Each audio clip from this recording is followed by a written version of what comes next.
Psalm 53, another Psalm of David. This one is very similar to Psalm 14, but is slightly sharper in tone. It zooms in on widespread corruption and God's evaluation of humanity.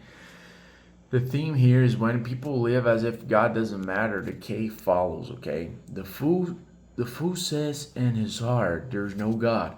Again, this isn't about intelligence, it's about moral posture, living as if, no accountability, no judge, no ultimate authority. The result, they are corrupt. There's no one who does good, okay? Our worldview shapes behavior. Remove God, remove restraint. Then God serves humanity, okay? Is anyone at is anyone wise? Anyone seeking God? The conclusion, all have turned away. This isn't exaggeration for drama, it's moral diagnosis. The problem isn't isolated, it's systemic, okay? They devour my people as tough eating bread. Sorry, as though eating bread. Yeah, evil becomes casual, exploitation becomes ordinary. Then a sudden turn. They are overwhelmed with dread, where there was nothing to dread. Meaning, their confidence collapses suddenly. God scatters the bones of those who attack his people, okay? Pride feels strong until reality shifts. Oh, that salvation for Israel would come out of Zion. The psalm ends longing for restoration. When God restores his people, let Jacob rejoice, okay? So the answer to corruption isn't human reform alone, it's divine intervention.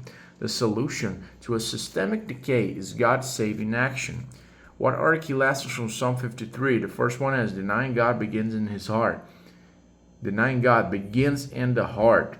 Corruption, second lesson, corruption spreads, the accountability disappears. Corruption spreads when accountability disappears. Third lesson, exploitation follows moral drift. Fourth lesson, God sees clearly and will act. Fifth lesson, confidence built on arrogance collapses. Final lesson, true restoration comes from God. In summary, Psalm 53 describes the moral collapse that happens when people live as if God does not exist. God examines humanity and finds widespread corruption and exploitation. Those who consume others without fear eventually experience sudden dread when God acts. The psalm ends with a longing for God's salvation and restoration. It teaches that moral decay is rooted in the rejection of God, and only God can ultimately restore what corruption destroys. Don't forget to like button, subscribe to the channel, and I see you in the next one.